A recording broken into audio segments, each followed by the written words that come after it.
The force greatest eternal God के पिछले episode में हमने देखा फीनिक्स टियानमिंग को एल्यूशन से बाहर निकालता है। अब फीनिक्स एंड टियानमिंग लड़ने लगते हैं। फीनिक्स टियानमिंग से कहता है तुम काफी ज्यादा कमजोर हो, अगर मैंने तुम्हें पहले नहीं देखा होता तो तुम मारे जा सकते थे, और अब देखो तुम मुझ पर चिल्ला रहे हो, तुम्हें तो इसके बदले मुझे स्नैक्स देने चाहिए। टियानमिंग कहता है आखिर कौन मरने वाला था, उस समय पे तो मैंने ब्रेक लिया था। टियानमिंग एंड फीनिक्स को झगड़ता देख ऑनेक्स सेक्ट के वो दोनों ट्विन ब्रदर्स वहाँ से भागने लगते हैं।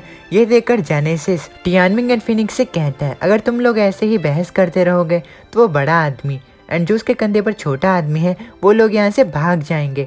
ये सुनकर टियानमिंग एंड फीनिक्स उनकी तरफ देखते हैं एंड कहते हैं वो लोग भागना चाहते हैं लेकिन ये पॉसिबल नहीं है। अब टियानमिंग एंड फीनिक्स पूरी रफ्तार से उन दोनों डिसिपल्स की तरफ जाते हैं एंड उन्हें पकड़कर उन्हें बहुत मारते हैं। जेनेसिस को उन डिसिपल्स के लिए बुरा लगता है। कुछ समय मार खाने के बाद ली वुशेंग टियानमिंग से कहता है हम मानते हैं जितना हमने तुम्हें सोचा था तुम उससे ज्यादा स्ट्रांग हो। वुशेंग का भाई जियूशी कहता है तुम हमें मारने की हिम्मत नहीं करोगे, अभी तुम किसी एलिसियम चिल्ड्रन से नहीं मिले हो। उन दोनों को बकवास करता देख टियानमिंग अपनी स्वॉर्ड को वुशेंग के मुंह पर मारता है एंड कहता है तुम्हें मारूंगा ये तो सिर्फ तुम्हारे सपने में ही होगा, ये गेम तो दूसरों को टॉर्चर करने का है ना। टियानमिंग वुशेंग के पास जाकर उसके छाती पर अपना पैर रखता है एंड कहता है तुम सभी लोग इस गेम को धीरे धीरे खेलना चाहते हो और मैं भी तुम्हारे साथ धीरे धीरे ही खेलना चाहता हूँ। ऑडियंस में बैठे हुए 3 लाख लोगों को भी ये दिखना चाहिए। टियानमिंग मुस्कुराते हुए कहता है ओह हाँ, तुमने कहा था कि तुम्हारे पास मुझे टॉर्चर करने के लिए काफी ज्यादा तरीके पड़े हैं, वैसे क्या तुम कह सकते हो कि तुम्हें भी उन टॉर्चर के मेथड्स के बारे में जानना है और तुम्हें भी उन टॉर्चर के मेथड्स के साथ खेलना है। टियानमिंग की बात सुनकर वो दोनों भाई काफी ज्यादा घबरा जाते हैं। फीनिक्स कहता है अगर तुम उन्हें मार भी दोगे तब भी वो ये चीज नहीं कहेंगे। टियानमिंग ने उन दोनों भाइयों को अपनी चेन से बांधा होता है। टियानमिंग जेनेसिस को कहता है तुम इनकी चेन्स को पकड़ो और इन्हें खींचते हुए अपने साथ लेकर चलो, इन्हें भी इन चेन्स की पावर का पता लगना चाहिए। जेनेसिस कहता है लेकिन मैं ऐसा क्यों करूं? टियानमिंग कहता है तुम्हें ये लगता है कि मैंने तुम्हें फाइट के दौरान लेजी बनते हुए नहीं देखा, इसीलिए अब तुम्हारी बारी है थोड़ा कंट्रीब्यूट करने की। टियानमिंग को इजीली ऑनिक्स सेक्ट के दोनों डिसिपल्स को हराता हुआ देख ऑडियंस में बैठे हुए हेवेंस एलिसियम के लोग बात करने लगते हैं कि ऑनिक्स सेक्ट तो बिल्कुल घटिया है, वो इस तरीके से मार कैसे खा सकते हैं। उन्हें लगा था वो टियानमिंग को काफी ज्यादा टॉर्चर करेंगे, वो अपनी टॉर्चर के मेथड्स टियानमिंग पर आजमाएंगे, लेकिन ये फाइट तो काफी ज्यादा जल्दी ही खत्म हो गई और ये चीज काफी ज्यादा बोरिंग है। इस फाइट को देखकर हेवेंस एलिसियम के एम्परर शेंगशाओ कहते हैं ऐसा लगता है अब हमें हेवेंस एलिसियम के चिल्ड्रन पर ही भरोसा रखना होगा, एलिसियम चिल्ड्रन ही कुछ कर सकते हैं। शेंगशाओ काफी ज्यादा शांत होते हैं। अपने फादर को इतना शांत देखकर डोंग्याओ कहता है ऐसा लगता है कि फादर काफी ज्यादा निराश हैं। स्टार्टिंग में ही हार देखना अच्छा नहीं है, मुझे उनके मूड को अच्छा करने के लिए कुछ कहना होगा। अब डोंग्याओ चिल्लाते हुए कहता है ये तो काफी ज्यादा मजेदार हो गया, इस बार की चीजें पिछली बार की चीजों की तरह नहीं है, इस साल हमें एक अच्छा शो देखने को मिल रहा है, चलो ली टियानमिंग को कुछ और दिनों के लिए खुश रहने देते हैं, उसके लिए अच्छा यही है कि वो जुन टियानी एंड यूलिंग लॉन्ग से इतनी ज्यादा जल्दी ना मिले। डोंग्याओ की बात सुनकर सभी हेवेंस एलिसियम के लोग कहते हैं एलिसियम किंग ने बिल्कुल सही कहा, चीजों को ऐसे देखना ज्यादा इंटरेस्टिंग है। बात यह है कि हेवनली सन जो है वो हीमिंग को हराने के बाद भी इंजर्ड नहीं है, तो इस बार इस चीज ने हेवेंस एलिसियम को शर्मिंदा नहीं किया। ऑनेक्स सेक्ट के एम्परर एंड उनकी वाइफ टियानमिंग को अपने बच्चे को टॉर्चर करता देख काफी ज्यादा रोने लगते हैं।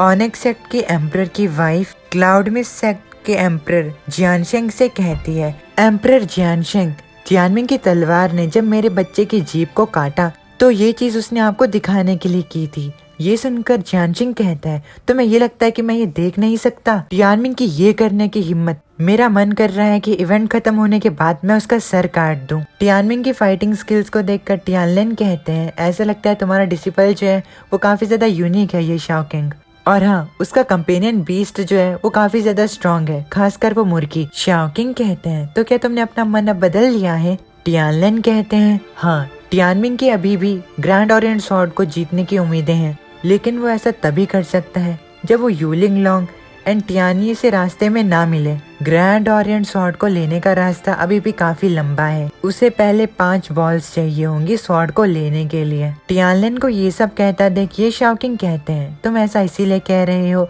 क्योंकि तुम मुझे ठीक से नहीं जानते। एम्परर टियानलेन कहते हैं अगर टियानमिंग एंड रुओसु समुद्र के नीचे 10 दिनों तक छुपने में कामयाब हो गए तो टियानमिंग जीत जाएगा, ये शाओकिंग कहते हैं। टियानमिंग और छुपना, असल में बात यह है कि टियानमिंग इस तरीके का आदमी नहीं है। हालांकि टियानमिंग का ये मूव काफी ज्यादा रिस्की था, लेकिन असल में वो काफी ज्यादा स्मार्ट है। ये चीज तो जायज है कि उसके पास अभी 3 ब्लैक बॉल्स हैं, लेकिन ये अभी भी काफी नहीं है। अगर टियानमिंग को थोड़ा और मौका मिल जाता है तो उसे और समय मिल जाएगा। शाओकिंग की बात सुनकर टियानलिन कहते हैं, ऐसे लगता है तुम्हें उस पर काफी भरोसा है। शाओकिंग कहते हैं, बस इंतजार करो और देखो।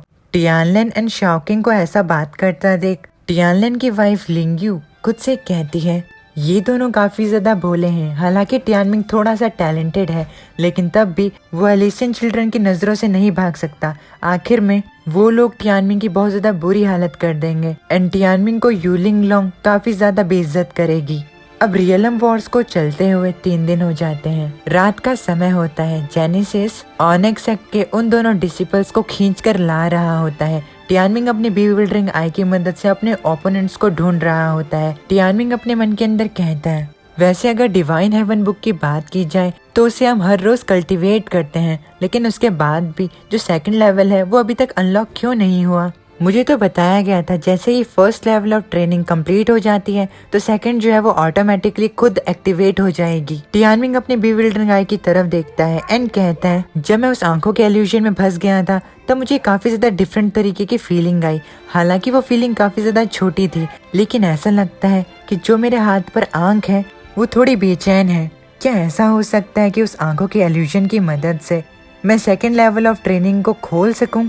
अब तभी टियानमिंग को एक आइडिया आता है। टियानमिंग उन दोनों भाइयों को कहता है, जल्दी से उस बड़े कीड़े को समन करो और उसे प्यूपल इल्यूजन को वापस से करने के लिए कहो। टियानमिंग की बात सुनकर वुशिंग कहता है, क्या वो काफी ज्यादा इंजर्ड है, अगर उसने वो दोबारा किया तो ये काम उसके लिए बिल्कुल सुसाइड करने जैसा होगा। टियानमिंग कहता है, मुझे इस चीज की परवाह नहीं, अगर तुम नहीं मरना चाहते तो जल्दी करो। टियानमिंग की जिद के आगे उन दोनों भाइयों को झुकना पड़ता है। जियोशी दोबारा से अपने इंसेक्ट एम्परर ऑनिक्स को बाहर बुलाता है एंड उसे प्यूपल इल्यूजन को दोबारा से करने के लिए कहता है। इंसेक्ट एम्परर ऑनिक्स दोबारा से अपने प्यूपल इल्यूजन को एक्टिवेट करता है। टियानमिंग डायरेक्टली उसकी आंखों की तरफ देखता है एंड वो दोबारा से इल्यूजन में फंस जाता है। प्यूपिल इल्यूजन को दोबारा से करने के बाद उस लाइव बॉर्न बीस्ट की हालत काफी ज्यादा खराब हो जाती है। अपने लाइव बॉर्न बीस्ट की हालत को देखकर ली वुशेंग को काफी ज्यादा बुरा लगता है। टियानमिंग इल्यूजन में होते हुए दोबारा से अपनी बीविल्डरिंग आई को इस्तेमाल करता है। कुछ देर तक बीविल्डरिंग आई को इस्तेमाल करने के बाद टियानमिंग को फीलिंग आती है कि उसकी बीविल्डरिंग आई जो है वो अवेकनिंग के काफी ज्यादा करीब है। बीविल्डरिंग आई के अवेकन होने के बाद टियानमिंग को पता लगता है कि पहले उससे वो बॉल ऑफ लाइट लेनी है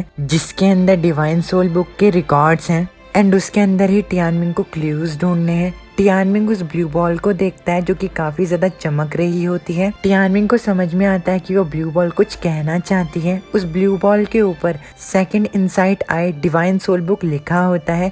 अब तभी डिवाइन सोल बुक का एक न्यू पेज एक्टिवेट हो जाता है जिसके ऊपर आई ऑफ इनसाइट के सीक्रेट के बारे में बताया जाता है। टियानमिंग को समझ में आता है कि सेकंड लेवल का नाम आई ऑफ इनसाइट है। टियानमिंग कहता है, अचानक से इस जादुई सी जगह और इस प्यूपल इल्यूजन की वजह से आई ऑफ इनसाइट को एक्टिवेट होने का एक मौका मिला। हालांकि अभी अगर मैं इसे देखना चाहता हूँ तो मुझे अपनी आंखों को और ज्यादा डेवलप करना होगा।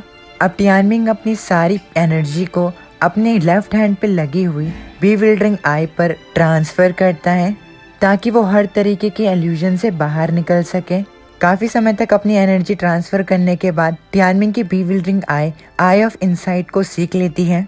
अब बीविल्डरिंग आई की मदद से टियानमिंग प्यूपल इल्यूजन से बाहर निकलता है। टियानमिंग कहता है, आई ऑफ इनसाइट के नाम से ही पता चलता है इस एबिलिटी की मदद से मैं किसी भी इल्यूजन से बाहर निकल सकता हूँ। टियानमिंग को पता लगता है कि जिस जगह पर वो है वो जगह भी असल में एक इल्यूजन है। टियानमिंग खुद से कहता है, हालांकि ऐसा लगता है कि सारे पार्टिसिपेंट्स जो हैं वो ईस्टर्न एम्परर रियलम में है, लेकिन ऐसा नहीं है, वो सभी अरीना के अंदर ही हैं।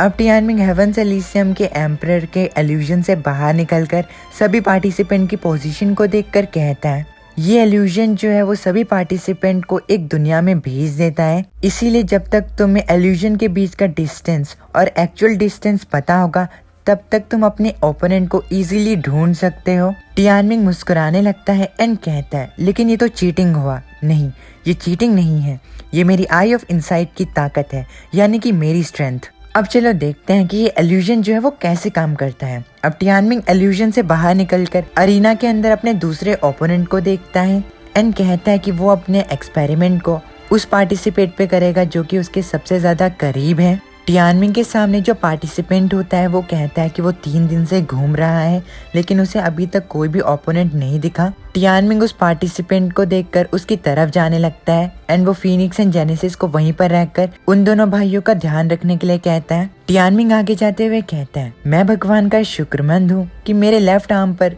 एक आंख है। इन आंखों की मदद से मैं ग्रैंड ओरिएंट स्वॉर्ड को आसानी से ढूंढ सकता हूँ। अब इसी के साथ हमारा ये वाला एपिसोड यहीं पर खत्म हो जाता है। उम्मीद है कि आपको ये एपिसोड पसंद आया हो। अगर पसंद आए तो प्लीज़ वीडियो को लाइक करके चैनल को सब्सक्राइब करना ना भूलिएगा। मैं मिलता हूँ आप लोगों से नेक्स्ट वीडियो में। तब तक के लिए अपने अपनी फैमिली का ख्याल रखना। मत आने।